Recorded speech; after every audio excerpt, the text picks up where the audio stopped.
از ایغور چین خبر داره؟ 1.5 میلیون مسلمان در زندان ها افتادگی هست. برنامه ما تمام شد. مسلمان ها در نهایت سخت شکنجه قرار دارند. با مرمی کشته نمیشن، از طرف پای قطع میشن. در ایغور چین الله متعال عذاب را نازل کرده. در شهر وهان و یک شهر دیگه ایش موجود داره. اینها 1.5 میلیون انسان را در زندان ها انداخته بودن. الله متعال 56 میلیون انسانش قرنطین کرده، بسته ایشان کرده.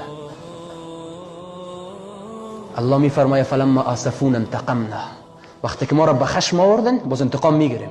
در آیت قرآن کریم است ان بطش ربک لشدید، عذاب پروردگار خیلی سخت است. ما چی کنیم؟ این خود میگه این ویروس در حال انتشار هست، اما ما خیلی سپرهای قوی داریم. ما ضد ویروس کرونا داریم، ضد ویروس سرطان داریم و توصیه رسول الله هست. این همه ما میخوانیم با جمع، این دعا رو یاد میگیریم، بلند میخوانیمش. اللهم انی اعوذ بک من البرص والجنون والجذام و من سیء الاسقام. این دعا را اگر پیدا کردیم در دعاهای مسنونه رسول الله هست، والله العظیم قسم خطرناکترین ویروس بالاتون تاثیر نمیکنه.